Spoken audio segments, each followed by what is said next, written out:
Bonsoir, chers téléspectateurs, chères dames, chers messieurs, chères sœurs, chers frères dans le Seigneur, vous qui nous suivez.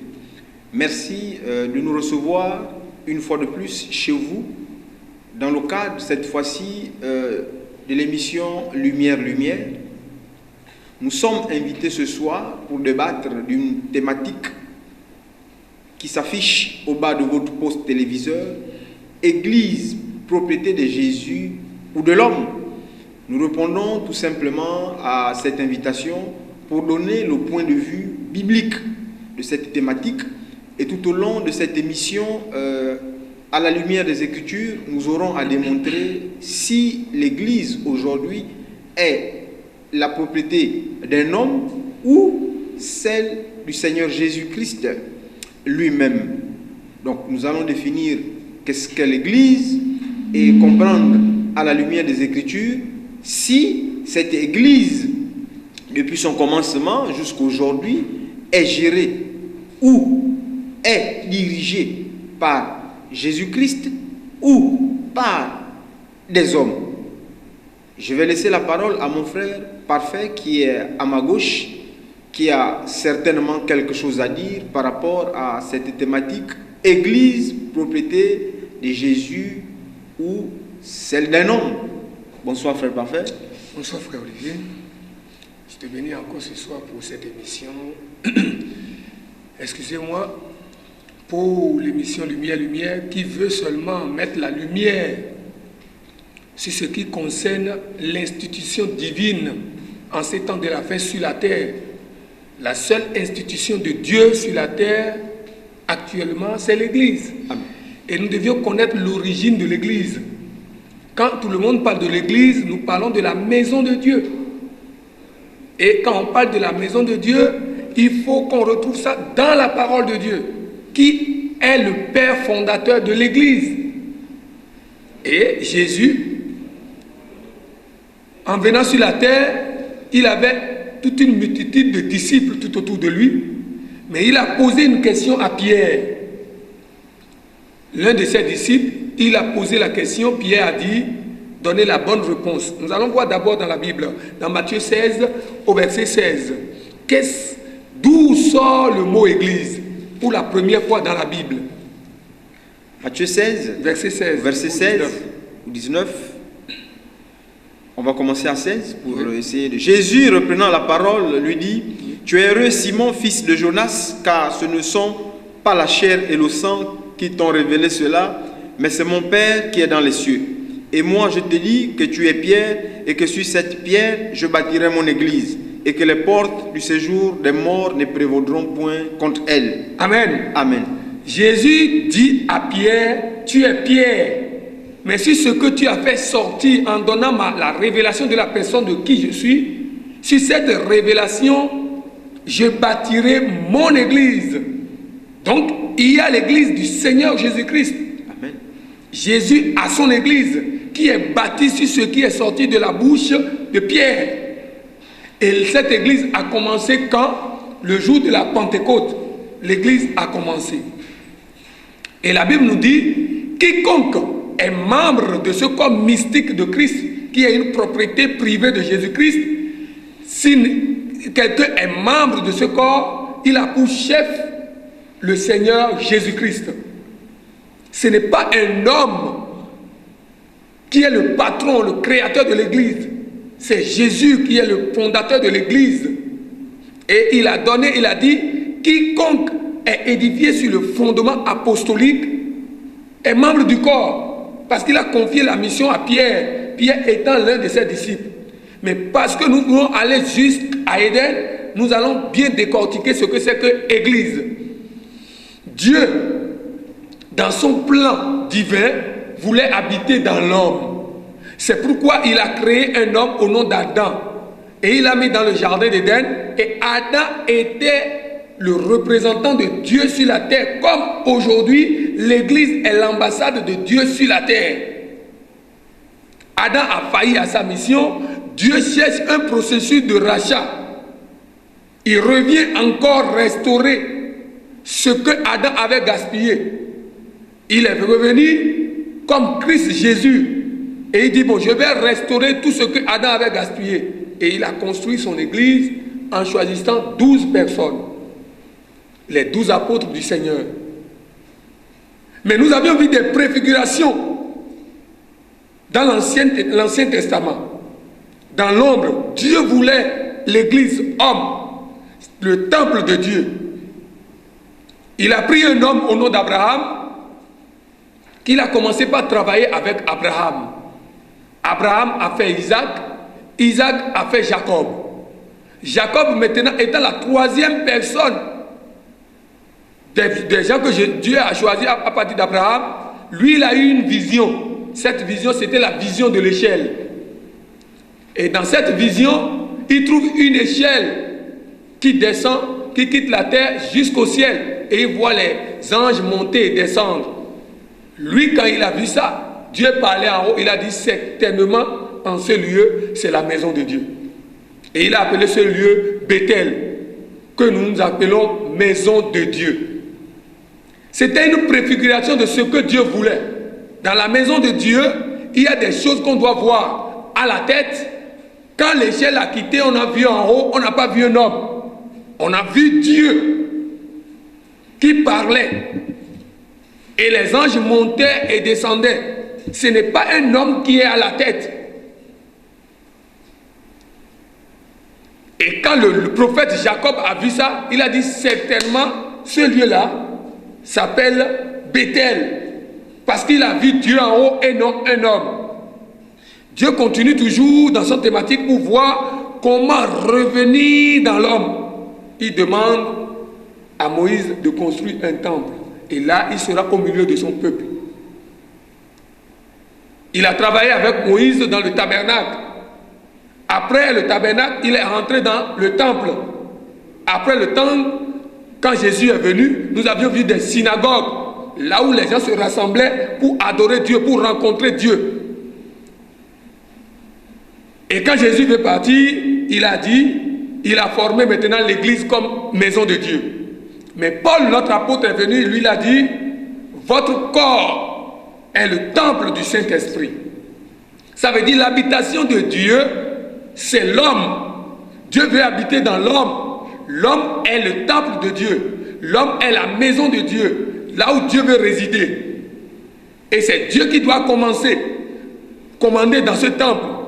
Jésus l'a fait quand il était sur la terre. Il rentre dans le temple que Salomon avait construit. Il a vu des marchands de pourpre, les vendeurs de pigeons. Il a dit non, comment vous pouvez faire de la maison de mon père une maison de commerce?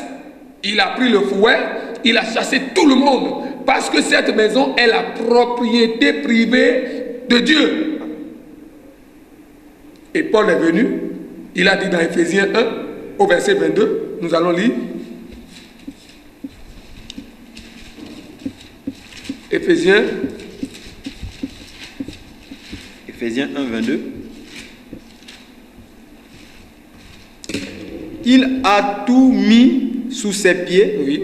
Et il l'a donné pour chef suprême à l'Église, qui est son corps, la plénitude de celui qui remplit tout en tout. Amen. Amen. Il a tout mis sous le pied de Jésus et il a donné pour chef suprême L'Église. à l'Église Jésus-Christ de Nazareth. Et quiconque n'obéit pas aux prescriptions de Jésus-Christ au sein de l'Église, c'est son propre Église. C'est lui-même, c'est son église qu'il a créée. Parce que Paul a dit, il y a des églises. Mais ces églises-là peuvent ne pas être pour Dieu. Mais il y a l'église de Dieu, on trouve comme chef suprême, dit la parole de Dieu, Christ, qui commande tout. Et Christ aujourd'hui, c'est le Saint-Esprit dans l'église qui doit gérer tout. Et le Saint-Esprit a donné des recommandations. Parce qu'il a dit, c'est poussé par l'Esprit que les hommes ont écrit la Bible. Et l'autre aussi, dans le livre de 1 Timothée 3, verset 5, Paul dit qu'il a pour appui. 1 Timothée 3, oui, verset 5. Oui, verset 15. 1 Timothée 3, 15. Oui. Mais enfin que tu saches, si je regarde comment il faut se conduire dans la maison de Dieu, qui est l'église Oui. de Dieu vivant, la colonne et l'appui de la vérité. Alléluia. Amen. Il dit que la maison de Dieu, c'est l'église. Mais l'église est bâtie sur la colonne et l'appui de la vérité. La vérité, c'est Christ. Amen. Et quand tu as le Saint-Esprit ne t'amène pas hors de la vérité. Le Saint-Esprit te conduit dans la vérité. Parce qu'il a dit, je vous enverrai l'Esprit consolateur qui va vous conduire dans toute la vérité. Aujourd'hui, qui est propriétaire de l'église? C'est Jésus. Et personne ne peut défier. Il a dit à Paul, et Paul était en train de recommander l'église de Rome dans les mains des anciens. Il a dit, je sais que vous ne verrez plus mon regard, mais méfiez-vous de tout ce que vous allez faire à l'église, car Jésus vous a établi comme surveillant, évêque, pour perdre le troupeau. Parce que c'est lui qui a payé son prix, le sang à la croix de Golgotha, pour acheter l'église. Il a dit, et il a dit qu'il n'a pas oublié que des bandits vont rentrer. Et si les bandits rentrent, qui commencent par dire c'est comme ça le Seigneur m'a dit, c'est comme ça le Seigneur m'a dit, qui n'est pas conforme à la vérité de Dieu, qu'il soit anathème. C'est mon église, c'est ma vision. Personne sur la terre ne peut dire que l'église lui appartient. L'église appartient à Jésus-Christ et quelqu'un qui est dans l'église doit suivre les commandements de Jésus. Parmi les apôtres, la Bible dit dans Éphésiens 2 au verset 20, nous sommes édifiés sur le fondement des apôtres et des prophètes de Christ. Et Jésus-Christ même étant la pierre angulaire. Si Jésus qui gère l'église, nous devons marcher comme les apôtres ont marché. Y a-t-il un chef famille?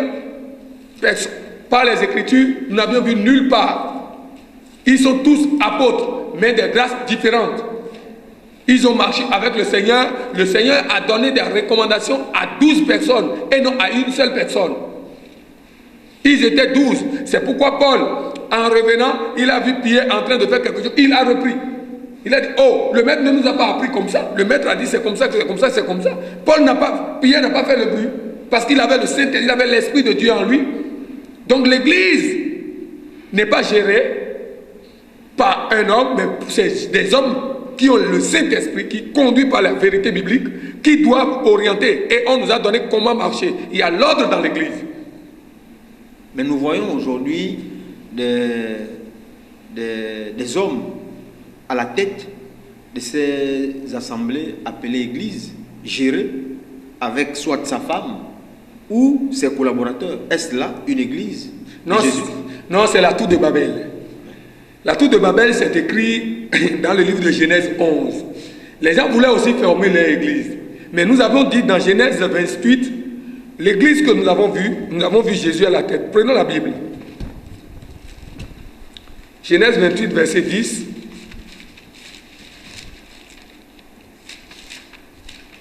Oui. Genèse 28, oui, verset 10. Verset 10. Jacob partit de Beersheba et s'en alla à Charan.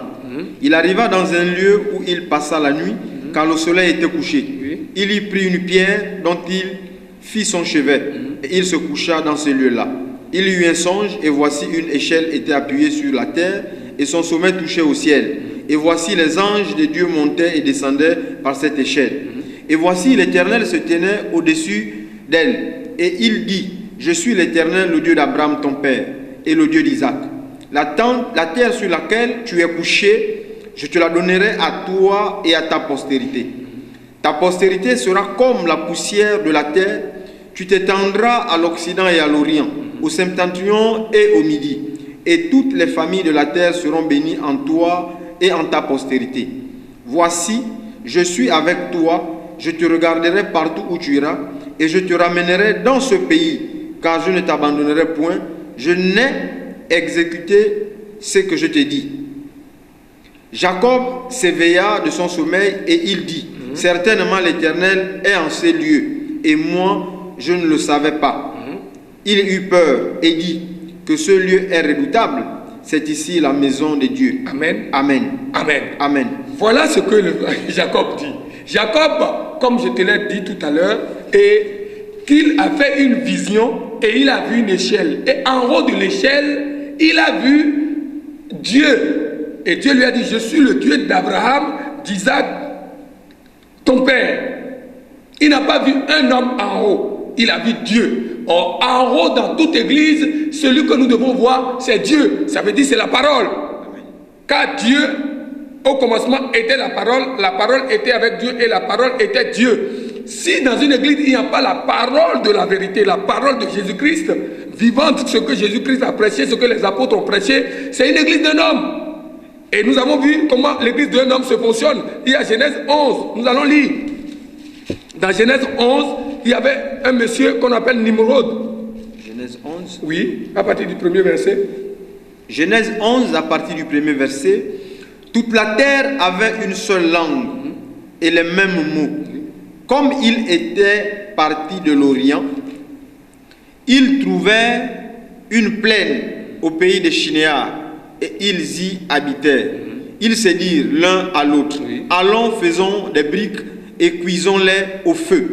Et la pierre leur servit de pierre et le bitume leur servit de ciment. Ils dirent encore, allons, bâtissons-nous une ville et une tour dont le sommet touche au ciel et faisons-nous un nom, afin que nous ne soyons pas dispersés sur la face de la terre. L'Éternel descendit pour voir la ville et la tour que bâtissaient les fils des hommes. Et l'Éternel dit, voici ils forment un seul peuple et ont tous une même langue. Et c'est là ce qu'ils ont entrepris. Maintenant, rien ne les empêcherait de faire tout ce qu'ils auraient projeté. Allons, descendons, et là, confondons leur langage, afin qu'ils n'entendent plus la langue les uns des autres. Amen. Amen. Voilà, c'est pourquoi la confusion est entrée. Si ce n'est pas une église formée par Jésus-Christ, il y aura toujours la confusion. Si c'est des hommes qui se sont regroupés pour dire, bon, moi, j'ai une vision, j'ai ma vision, et que je dois adorer Dieu. Je suis eunuque parce qu'il faut que je sois sauvé. Il faut que je crée une entreprise et je vais mettre le nom, un nom. Comme la Bible a dit, il dit encore, allons, baptisons-nous une ville et une tour, dont le sommet touche au ciel et faisons-nous un nom. C'est pourquoi tu vois aujourd'hui, toutes les églises ont un nom. Les églises portent le nom de celui qui l'a créé. Or, quand Jésus est venu, Jésus n'a pas donné, Jésus a dit, mon église. Il n'a pas mis église temps, église Pierre, église Jean, église Philippe. Il n'a pas dit ça, il a dit mon église. Et quand il est revenu, Pierre voulait faire une médite, il dit, Pierre, paie mes brebis. Les brebis ne sont pas pour toi, c'est pour moi. Je t'ai nommé surveillant pour que tu puisses gérer. Mais si tu mets la distraction, tu organises un groupe de personnes où vous voulez gérer à votre niveau, ce n'est plus mon église, c'est votre église. Mais les brebis là sont à moi. Il ne faut pas prendre les brebis là pour faire ce que tu veux. Et Pierre a compris. Pierre a dit au Seigneur que non, c'est pourquoi Pierre était marié, mais on n'a pas vu sa femme à l'église. On n'a pas vu sa femme a pris une chaise, il est assis de maman pasteur. Philippe était marié parce que la Bible nous dit qu'il avait 4 filles vierges. Mais sa femme n'est pas venue prendre une femme pour dire qu'elle est prophétesse. Parce qu'eux, ils respectaient les ordonnances du Seigneur Jésus-Christ, celui qui est à l'église. Tu peux faire ça chez toi. Mais si c'est l'église du Seigneur, tu n'as pas le droit de faire des choses contraires. Quiconque désobéit à la parole de Christ est anathème. Donc nous comprenons par là que toutes les assemblées là qui portent un nom, et au sommet il y a un nom, et autour de lui il y a sa famille, il y a sa femme, il y a ses collaborateurs, ce ne sont pas alors des églises bâties par Jésus lui-même? Non, ce ne sont pas des églises, c'est une institution de commerce. Une institution de commerce où il y a une association d'une famille, ils ont mis leur nom dessus et ils se sont couverts derrière le nom de Jésus. Il s'est posé. Isaïe le prophète l'a déjà vu au loin dans Isaïe 4. Il a dit, il y avait 7 femmes. Et ce sont des femmes, les femmes c'est le type de l'église. Mais il veut seulement porter le nom d'un homme. Mais ils ne veulent pas manger son pain et ni porter ses vêtements. Alors nous, notre vêtement, c'est se revêtir du Seigneur Jésus-Christ. Ils ne veulent pas revêtir l'habit, le Saint-Esprit. Et ils ne veulent pas enseigner la parole véritable de Christ. Le pain. Jésus dit, je suis le pain vivant du ciel, qui descend du ciel. Donc si les gens là, ils n'ont pas ils veulent porter seulement le nom. C'est des femmes prostituées. C'est des femmes, ils n'ont plus de dignité. Ils cherchent maintenant à se couvrir derrière le nom de Jésus-Christ. Et toute prophétie doit s'accomplir. Amen. Il a dit ça, il a dit, prenez garde que personne ne vous séduise. Qu'il viendra des gens de telle manière, qui vont se déguiser, qui vont porter le manteau, ils vont prendre les croix, les soutanes blanches, pour intimider les brebis du Seigneur. Mais ceux qui sont des élus, eux, ils vont toujours dire que la mort est dans le pot. Et ils vont crier, parce qu'ils ne sont pas accoutumés à manger une nourriture comme ça. Celui qui est de Dieu, écoute les paroles de Dieu. Et il a dit, mes brebis entendent ma voix et ils me suivent. Si tu es dans une assemblée et tu sais que là, ce n'est plus le Seigneur